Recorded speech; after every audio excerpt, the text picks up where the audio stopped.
My skriflesing vanoggend, Johannes 16, 1 tot 15, jy kan gerus so langs begin opsoek, maar net soos jy daar sit, kom ons raak rustig. Wie mag die berg van die Here opgaan, en wie mag in sy heiligdom staan?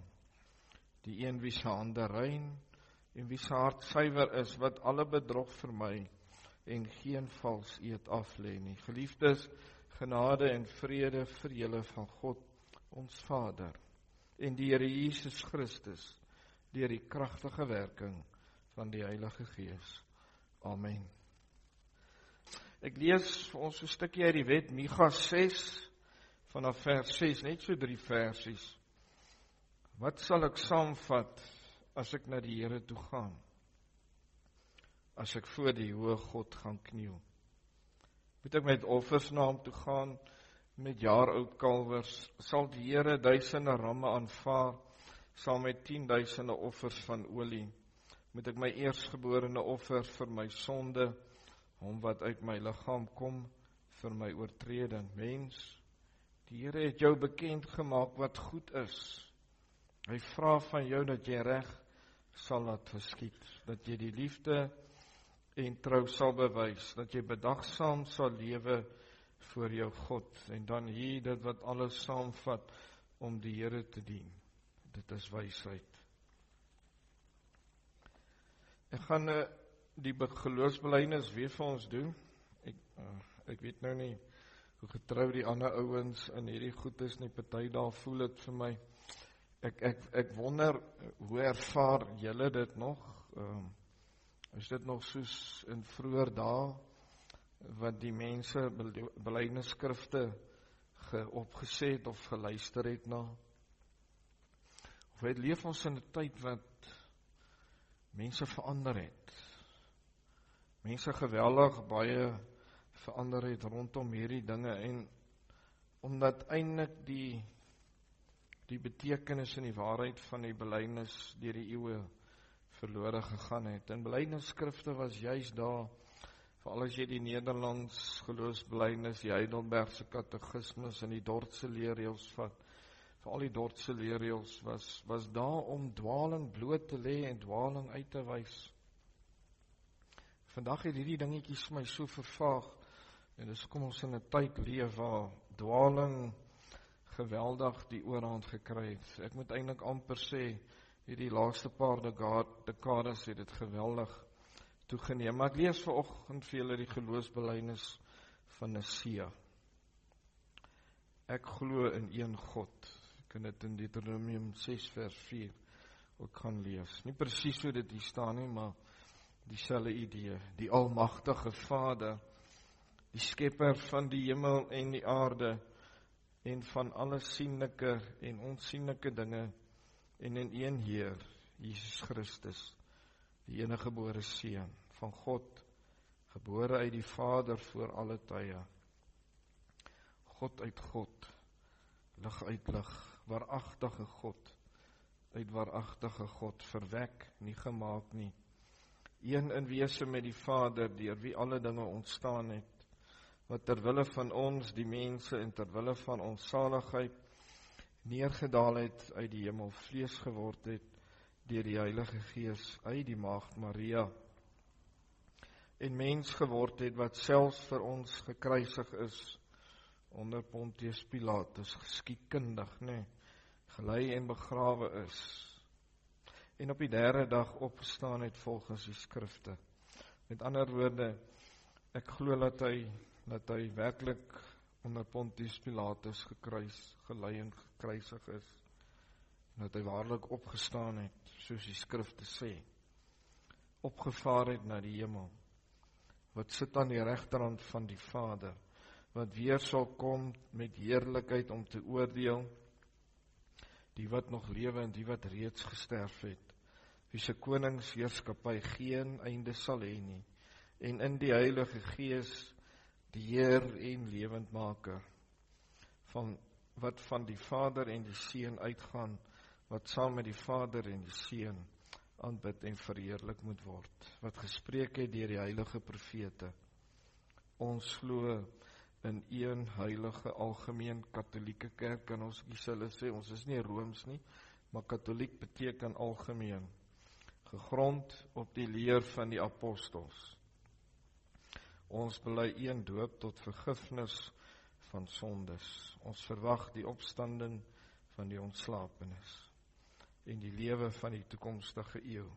Amen. Dus Johannes 16 vers 1 tot 15 gaan ek vir ons lees. Maar kom ons buig net ons hoofde. Here, ek bid vir almal vanoggend hierdie handjie vol mense. Hulle wat nou weer na 'n lang tyd as gevolg dalk van werk soos Henny wat lanklaas kon gewees het en om Joppie wat dankie Here dat hy vanoggend hier kon sit. Dat U mense hier na toe gebring het, Here. Dankie daarvoor, Here. Bid dat U elkeen vanoggend sal aanraak, maar sal inspireer deur die Gees om ook hierdie woord uit te dra, Here. U woord, die waarheid. Gee dat U woord ons sal vrymaak. Die waarheid, die ware waarheid. Ons hier binnekant sal vrymaak. Dat ons sal leef as verlostes in Jesus naam. Amen. Johannes 16, hier is nog iemand wat ek wil gesê het wat oom Joppie en Henny. Ja, oom Hannes, ekskuus oom Hannes. Baie welkom. Na die lang tyd, ekskuus ek doen dit nou so voor die dinge. Ek het maar baie welkom. En ons bid oom net krag en sterkte toe. Vers 6, hoofstuk 16 vers 1. Hierdie dinge sê ek vir julle, sodat julle nie afvallig word nie. Die mense sal julle uit die sinagoges ban. Daar kom selfs 'n tyd dat elkeen wat een van julle doodmaak sal dink dat hy 'n diens aan God bewys. En dit sal hulle doen omdat hulle die Vader nie ken nie en my ook nie. Maar ek sê dit nou vir julle, sodat wanneer die tyd daarvoor aanbreek, julle daaraan dink dat ek dit vir julle gesê het. Ek het dit egter nie van die begin af vir julle gesê nie, omdat ek nog by julle was. Nou gaan ek na hom toe wat my gestuur het, en tog vra niemand van julle vir my, waar gaan u heen nie? Maar omdat ek dit vir julle sê, is julle harte vol droefheid. Tog sê ek vir julle die waarheid. Dit is tot julle voordeel dat ek weggaan. Want as ek nie weggaan nie, sal die voorspraak, die Heilige Gees, nie na julle toe kom nie. Maar as ek gaan, sal ek hom na julle toe stuur. En wanneer hy kom, sal hy bewys dat die wêreld skuldig is aan sonde, en dat die reg aan my kant is, en dat die oordeel al gekom het. Die wêreld is skuldig aan sonde, want die wêreld glo nie in my nie. Die reg is aan my kant. Want ek gaan na die Vader toe, en julle sal my nie meer sien nie. Die oordeel het al gekom, want die owerste van hierdie wêreld, die Satan, is klaar veroordeel. Ek het nog baie dinge om vir julle te sê, maar julle sal dit nie nou kan begryp nie. Wanneer hy kom, die Gees van die waarheid, sal hy julle in hierdie hele waarheid lei, want hy sal sê, wat hy sal sê, sal nie van homself kom nie, hy sal net sê wat hy hoor, en hy sal die dinge wat gaan kom aan julle verkondig. Hy sal my verheerlik, want wat hy van my ontvang het, sal hy aan julle verkondig. Alles wat aan die Vader behoort ook aan my. Daarom dat ek gesê, wat hy van my ontvang het, sal hy aan julle verkondig. Tot sover.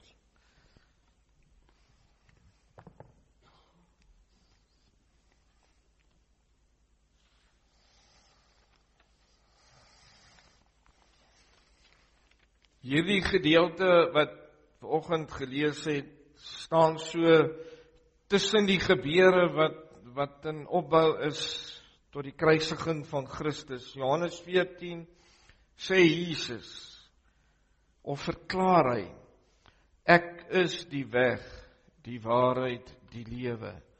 Niemand kom na die Vader, behalwe deur my nie. Johannes 15 gee die Here Jesus die disippels die opdrag om in hom te bly. En dan Johannes 16, ons geleesde gedeelte, gaan oor die uitstorting, of die ding wat hy sê, die uitstorting van die Heilige Gees, wat nog moes kom. Maar die Gees van God kan nie kom voordat Christus gesterf het, opgestaan het, verheerlik is, en na sy Vader sou gaan nie. Dan alleen kom die Heilige Gees in vers 7. Dit is vir julle voordelig dat ek weggaan. Want as ek nie weggaan nie, sal die trooster nie na julle kom nie. Maar as ek weggaan, sal ek hom na julle stuur. Dan in hoofstuk 17 bid die Here Jesus vir sy disippels, en nie net vir hulle nie, maar ook vir die toekoms, die toekomstige kerk. Vers 20. Maar ek bid nie vir hulle alleen nie, maar ook vir die wat deur hulle woord in my sal glo. Nou, hy praat van die kerk in die toekoms. Al die evangelies, Matteus, Markus, Lukas, Johannes, gaan oor Christus en waarom Christus gekom het en wie hy is. Maar die Johannes evangelie is inhoudelik so anders as die ander 3 evangelies. Want dit is so pertinent dat Johannes evangelie, wat die koms van die Heilige Gees beskryf, en dan die belangrikheid van sy koms, Pinkster, soos dit beskryf word in die boek van Handelinge. Ons almal weet dat die Vader sy Seun gestuur het, en ons het ook daar gelees dat die Seun die Gees gestuur het. Baie van ons gelowiges weet wie die Vader is. Ons weet wie die Seun is. En ons weet wie die Gees is.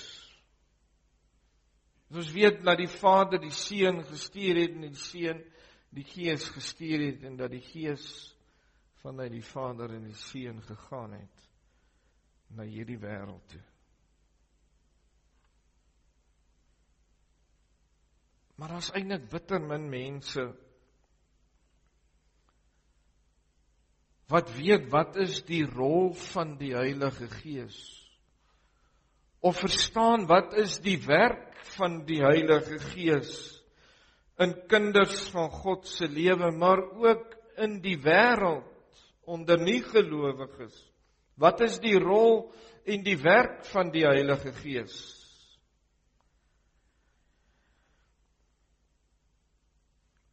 Ons gebruik baie die naam van Jesus Christus, die Messias. Op ons lippe is ons bid, ons praat. In 'n mindere mate gebruik ons die naam van die Vader. Weinig gebruik ons of bid ons tot die Heilige Gees as 'n persoon. Of ons noem hom beslot van rekening. En tog gaan bid ons se drie-enige God, Matteus 28, baie bekende gedeelte, die Here Jesus gesê, en doop hulle in die naam van die Vader, die Seun en die Heilige Gees. In Johannes 3 vers 3 en 24 sê die ou vertaling, en dit is sy gebod, dat ons in die naam van sy Seun, Jesus Christus, moet glo en mekaar lief hê, soos hy ons die gebod gegee het. En hy, wat sy gebooie, sê nou weer meervoud bewaar, bly in hom. En hy in hom. En hieraan weet ons, dat hy in ons bly. Aan die Gees, wat hy ons gegee het. In wie se gebod moet ons glo, en wat is hier die gebod? Want Johannes sê dit baie mooi daar, hy sê, dis die Vader se gebod enkelvoud, en die gebod is nie die 10 gebooie nie, maar dit is dat ek moet glo in Jesus Christus, as verlosser en saligmaker. En dan vers 24, hy wat sy gebooie, en dan sê dit weer in meervoud bewaar, dit is God se woord. Dit wat die woord ons leer. En as ek hierdie dinge doen, in staat is om te doen, in staat gestel word om dit te kan doen, is ons in hom gesetel en hy in ons.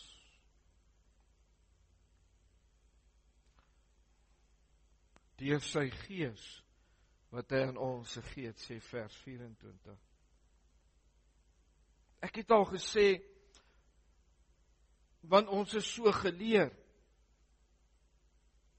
Ons weet van die drie eenheid, maar ons verstaan nie noodwendig alles van die drie eenheid nie.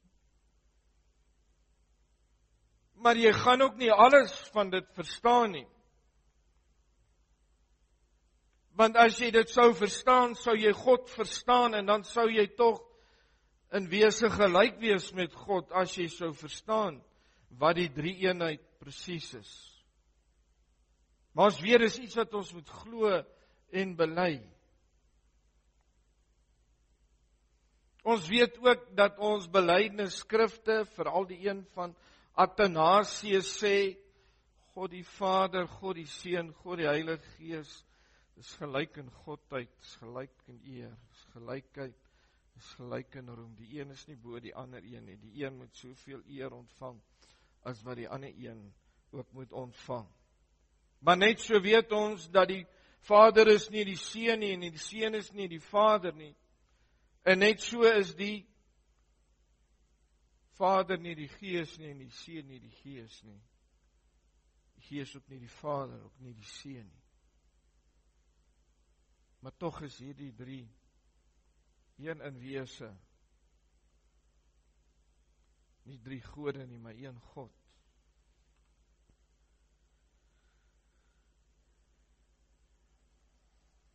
So kan ek vanoggend voortgaan. Om oor die rol van die drie-enige God, en vanoggend spesifiek dan meer oor die Heilige Gees, bietjie meer daaroor uit te wy,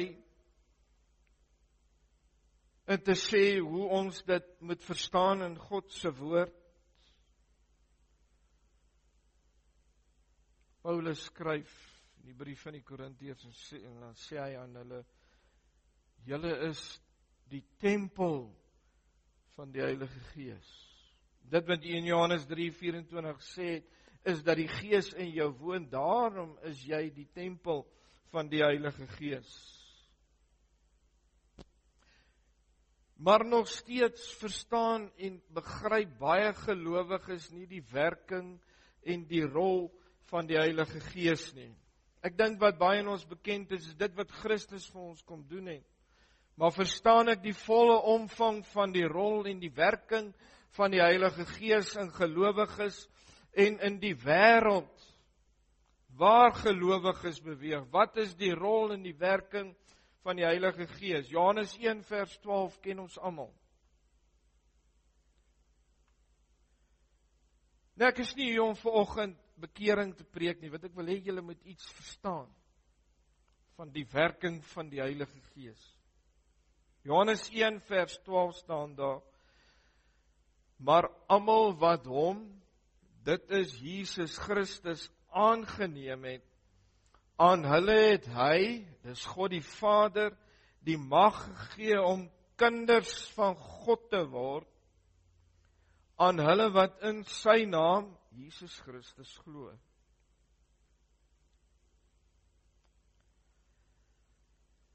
Ek moet ook bysê, dat die Bybel leer ons ook, dat God het ons geloof gegee. Dis nie iets wat ek uit myself het nie, God gee my geloof. Jakobus 2 vers 19 staan daar, jy glo dat God een is, dit wat in Deuteronomium 6 vers 4 staan, praat Jakobus met die Jood. Jy doen goed, sê hy vir hulle. Maar dan sê hy vir hulle die volgende ding, hoor baie mooi. En ek dink bitter min mense het geweet dat dit hier so in die Bybel staan. Dan staan daar, die duiwels glo dit ook. En hulle sidder. Dan gaan ons terug na vers 13 in die eerste hoofstuk van Johannes, in die evangelie van Johannes, het hy sê, vers 13, wat nie uit die bloed, die ou vertaling, of uit die wil van die vlees, of uit die wil van 'n man nie, maar uit God gebore is.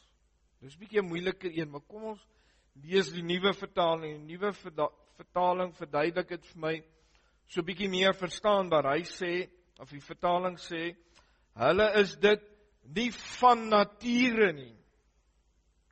Nie deur die drang van 'n mens of die besluit van 'n man nie, maar hulle is uit God gebore. Vers 13 verklaar vers 12.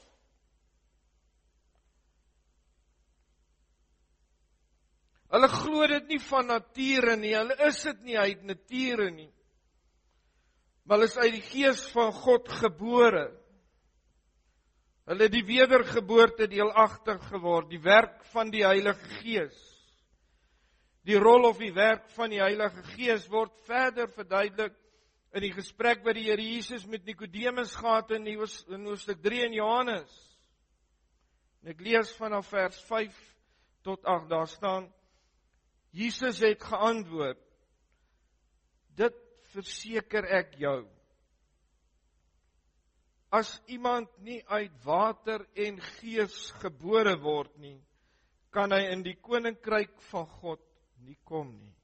Vers 6, wat uit die mens gebore is mens, en wat uit die gees gebore is gees. Moenie verbaas wees wat ek vir jou gesê het, julle moet opnuut gebore word nie, vers 8. Die wind waai waar hy wil. Jy hoor sy geluid, maar jy weet nie waar hy vandaan kom en waar hy heen gaan nie. So gebeur dit met elkeen wat uit die Gees gebore is. Die Here Jesus sê eintlik van Nikodemus hierso, dit is die werk van God. Dit begin by God en dit eindig by God. Vers 6 verklaar vers 5. Wat hy hierso sê, vers 5 sê, lees ek vir julle, as iemand nie uit water, vers 6 verklaar dit wat sê, wat uit die mens gebore is, ek het dit al 'n vorige keer gesê, vir die van julle wat nie dalk gehoor, hy praat nie hier van die water wat ons drink nie, hy praat van die vrugwater. En dan uit gees gebore is, dan sê hy, wat uit die gees gebore, met ander woorde, jy mens en gees. Hy praat nie van dat as jy gedoop met die water word nie, hy praat hier van die geboorte. Die vleeslike en die geestelike geboorte. Hier word vleeslike mens gebore, hier word geestelike kind van God gebore. Dis wat die Here Jesus hierso sê. Ek dink ek het 'n gedeelte geskiep.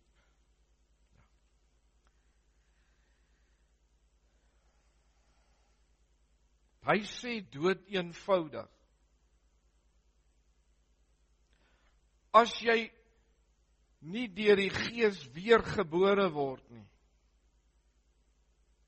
kan jy die koninkryk van God nie beerwe nie.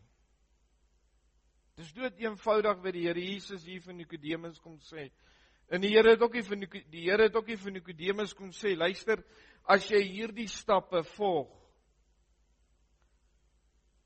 as jy jou Bybel lees, as jy bid, as jy in 'n kerk groot word, as jy gedoop word, jy word aangeneem en voorgestel word, dan is jy weergebore. Dis nie wat daar staan nie. Die Here Jesus verduidelik nie vir Nikodemus hoe dit plaasvind nie, want dit bly en is uitsluitlik die werk van die Heilige Gees. Die Here net vir Nikodemus sê, as jy nie weergebore word, sal jy in my koninkryk nie ingaan nie. Punt. Dis wat die Here Jesus daar vir Nikodemus gesê het. Dis kom ek gesê het, die werk begin by God en dit eindig by God. In hoofstuk 16 vers 1 tot 4 berei die Here Jesus sy disippels voor vir wat gaan kom. Vir wat met hom gaan gebeur. Maar saam met dit troos hy hulle deur vir hulle die trooster, die Heilige Gees te stuur in die verse 6 en 7. Sodat hulle vir altyd deur hom gelei mag word, sy teenwoordigheid mag ervaar, sy tugtiging tot behoud in die lewe, sy liefde wat Christus vir ons aan die kruis bewerk het, dat ek dit mag ervaar. Julle sal vervolg word ter wille van die waarheid, ter wille van sy naam, en hulle sal dit aan julle doen, omdat hulle die Vader en die Seun nie ken nie. Dis eens 'n bewys, die Gees moet hom dit aan 'n persoon openbaar. Dis hoekom die Here gesê het vir die Jode daar in vers 4, want hulle ken nie die Vader nie, hulle ken ook nie die Seun nie. Jesus het op 'n stadium vir die Fariseërs en die skrifgeleerdes gesê, julle vader is die duiwel.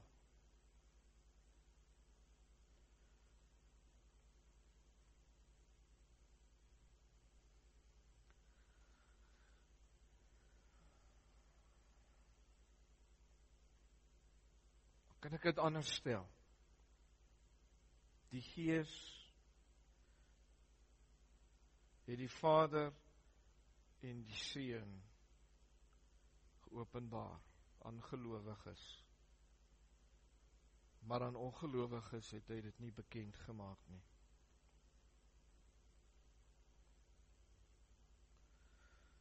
Dan bemoedig die Here Jesus die disippels in hulle droefheid deur vir hulle te sê dat hy in sy plek die trooster, die Heilige Gees sou stuur. Wat beteken dat hy in sy goddelikheid by ons, in ons teenwoordig sal wees, nie as mens nie, maar as God, en vir altyd daar by ons sal wees. Verse 8 tot 11 is die ou vertaling vir my bietjie meer beskrywend. Wat sal die Gees kom doen as hy kom? En in ons dag, wat kom maak die Gees? Want Johannes beskryf hier sy werk in die wêreld aan die mens, vers 8. En as hy, die Heilige Gees kom, sal hy die wêreld oortuig van sonde en van geregtigheid en van oordeel. Vers 9 van sonde, omdat hulle in my nie geglo het nie. Ek het 'n tyd gelede het ek juis oor hierdie een gedeelte, of wat baie nou by u aansluit, wat hy gesê het, sonde omdat hulle my nie geglo het nie. Die enigste sonde wat daar is teen die Heilige Gees, wat nie vergeef kan word nie, is die dag, is daardie persoon wat Jesus Christus verwerp as verlosser en saligmaker, as ek die woord gehoor het. Want dit is die werk van die Heilige Gees, om te kom wys wie is Christus, wat het Christus kon doen vir my aan die kruis, en op grond van die oortuiging kom ek tot geloof in hom. Kom ons gaan terug na vers 2 en 3. Hulle sal julle uit die sinagoges ban, ja, daar kom 'n uur dat elkeen wat julle om die lewe bring, sal dink dat hy 'n diens aan God bewys. En dit sal hulle aan julle doen, omdat hulle die Vader nie ken nie, en my ook nie. En hier verwys die Here Jesus na die Jode, maar wat was die wonder gewees, wat het in Handelinge 2 gebeur met die uitstorting van die Heilige Gees? Toe preek Paulus, daardie dag en daar kom 3000 mense tot inkeer, en hy sê, julle het hom verwerp. Sê Petrus vir die Jode, julle het hom verwerp. Hy wie die Messias, die verlosser en die saligmaker is. en hulle kom onder oortuiging van die Heilige Gees, en hulle vra vir Petrus, wat moet ons doen? Petrus antwoord hulle, glo in die Here Jesus en laat julle doop en julle sal gered word. Hierdie vers 9 kan tweeledig wees. Die sonde, omdat hulle nie geglo het nie. En dit waarvan Paulus sê, die sonde teen die Heilige Gees, tot die ewige verderf. Maar dit kan ook wees, soos die Jode in Handelinge 2, wat Christus voor die tyd verwerp het, en toe die Gees van God uitgestort word, nie hulle almal nie, maar die wat daar gestaan het, en onder sonde oortuiging gekom het, onder oortuiging van die Heilige Gees gevra, wat kan ons doen om gered te word? Dis tweeledig. Vers 10. En van geregtigheid, omdat ek na my Vader gaan, en julle my nie meer sal sien nie. En ek het al hierdie geregtigheid verduidelik, ek sal dit verduidelik weet terwille van die wat dit dalk vergeet het, of die wat dit nie gehoor het nie. Dis Paulus hulle gebruik het na aanleiding van die Hebreëse woord sadak, wat geregtigheid beteken, wat beteken, God is as regter, as Israel teen hom sou sondig, maar terselfdertyd is God ook as advokaat vir Israel, as hulle sou bekeer tot hom, dan sal hy hulle saak verdedig. En hierdie geregtigheid is tweeledig. God se geregtigheid kom na jou toe as jy jou bekeer tot hom. Dan dien hy as advokaat vir jou, omdat hy vir jou sonde betaal het aan die kruis. Maar as jy verwerp, dan sal hy as regter na jou toe kom om jou te oordeel. Vers 11, en van oordeel, omdat die owerste van hierdie wêreld geoordeel is. En nie net die owerste nie, Satan, het die nuwe vertaling gesê, saam met sy bose engele of bose geeste nie, maar hulle wat ook bestem is om verlore te gaan. Lees ons Johannes 17, wat die Here Jesus bid vir sy disippels. Net wat ek vroeër gesê het vanaf vers 15 tot 20, wat hy vir die toekomstige kerk gebid het, maar voor dit, dan sê die Here Jesus, dan bid hy tot sy Vader, en dan sê hy, en almal wat U my gegee het behoue gebly, behalwe een, wat bestem was om verlore te gaan. Ons kan gelees van die uitverkiesing, Paulus skryf dit ook baie sterk in die boek Romeine, wat ook 'n baie moeilike boek is om te verstaan.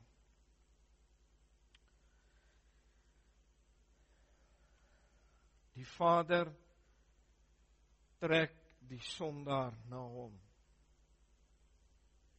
Die Seun red die sondaar op grond van dit wat hy aan die kruis gedoen het. En die Gees van God oortuig die sondaar van sonde, oortuiging, geregtigheid van God en die oordeel. Sonde, omdat hy tot inkeer gekom het, geregtigheid, Christus vir hom as advokaat, en dat hy die oordeel, die finale oordeel sal vryspring op grond van dit wat Christus vir hom aan die kruis bewerk het. Van sonde, dat ek besef dat ek 'n sondaar en vir ewig verlore kan gaan.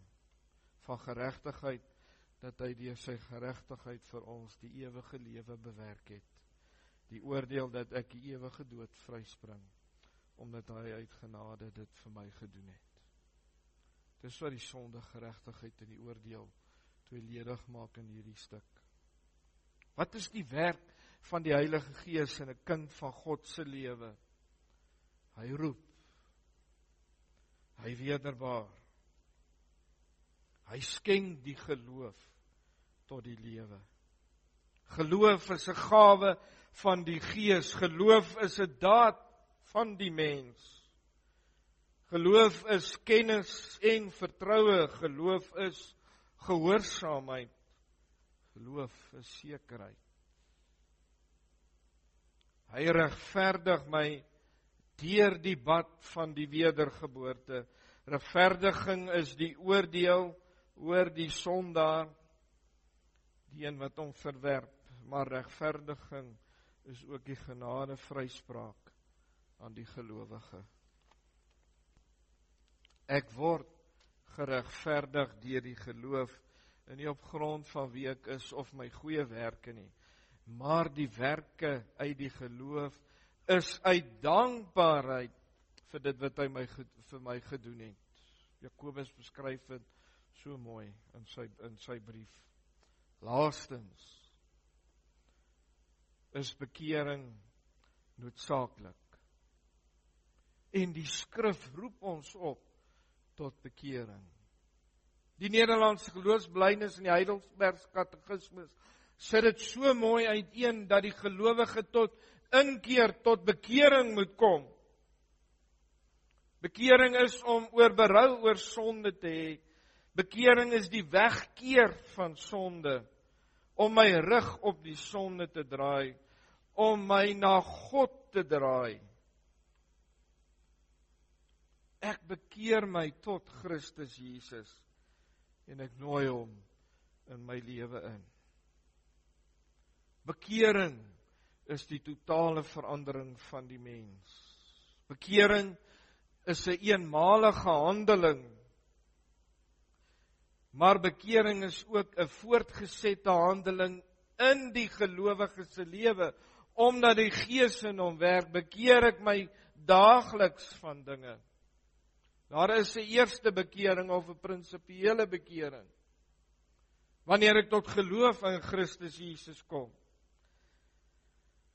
Bekering vind ook by niemand op dieselfde manier plaas nie, want die Here werk met elkeen op verskillende maniere, en omdat niemand se omstandighede en ons as persoon nie dieselfde is nie. Bekering is om vrugte te dra wat by die bekering pas. Die Here Jesus het ons gesê, aan hulle vrugte sal julle hulle ken. Die wedergeboorte is die werk van die Heilige Gees. Om geloof te skenk deur die uitverkiesing. En daardie geloof skenk hy aan my, sodat ek my tot hom kan bekeer. Bekering is dus die daad van God. Maar saam met dit is dit die geloofshandeling van die mens in antwoord op sy stem wat roep. En ek wil baie graag vanoggend, ek wil vir julle wat geloofsekerheid het vir jou vra, stuur hierdie boodskap aan mense wat nie geloofsekerheid het nie. Maar ek wil tog dit weer by hernuwing vra. As die Here vanoggend met jou gepraat het en jy het nie geloofsekerheid nie, wil jy nie met die Here, of wil jy nie na die Here toe gaan, of na my toe kom, of wat ook al, of wil jy nie geloofsekerheid kry? Want ek dink, geloofsekerheid is 'n kardinaal belangrike ding. Ek wil eintlik vir jou sê, as jy vir my vra, wat is die belangrikste ding in enige mens se lewe, maak nie saak wie of wat hy is nie, maak nie saak wat hy gedoen het nie, is geloofsekerheid. Dit is die belangrikste ding wat enige mens of gaan mis of gaan hê. En ek sê altyd, hierdie lewe wat ek lei is net so kort. Maar die ewigheid is onmeetbaar groot. Ons kan dit nie verklaar nie. Amen. Kom ons buig ons hoofde. Here, dankie vir elkeen vanoggend hierso. Ek wil kom bid vir elke kind van God wat vanoggend hierso sit, hier in hierdie gebou. Dat U deur die Gees wie hulle vanoggend aangeraak inspireer het, Here, om ook die woord uit te dra. Om aan te hou bid vir daardie een vir wie jy dalk al lankal bid, wat so in die wêreld met die een voet is en met die ander voet sê hy dien vir God. Maar U sê ook in die woord, jy kan nie vir God en mammon dien nie. Dis net God of is net mammon. Dis net God of is net die wêreld. Die Here dat hulle wat vir vriende of familie of vir kinders, kleinkinders bid, dat hulle nie moedeloos sal raak nie. En dat hulle hierdie boodskappe van hoop sal aanstuur. Maar ek bid ook vir hulle, Here, wat dalk hier na luister, of wat vanoggend hier so sit, wat dalk nie geloofsekerheid het nie, dat U hulle in hart binnekant sal aanraak, en dat U vir hulle sal lei en gedring deur die Gees, om geloofsekerheid te kry, Here, of om hulp te soek, om geloofsekerheid te kry. Ek eer U daarvoor, Here, ek bid ook vir hierdie dag, Here, hierdie lang naweek, mense dalk weg is, of dinge dalk gaan doen, Here, dat U met die gemeente daar sal wees, en hulle wat nie hier is nie, Here, ook mense wat dalk weg is. Maar ek wil spesifiek vir hulle bid, wat hier sit, seën hierdie dag, vir elkeen van hulle, tot eer van U naam, in Jesus naam, amen. Die Here is voor jou, om die pad gelyk te maak. Die Here is langs jou, om in jou in sy arms toe te vou. Die Here is agter jou, om die aanvalle van die bose af te weer. Die Here is onder jou, om jou te dra, as jy mag val. Die Here is rondom jou, om jou te beskerm. Die Here is bokant jou, om jou te seën. Die Here is in jou, om jou te lei met sy Heilige Gees. Die drie-enige God is by jou, van nou af tot in ewigheid. Amen.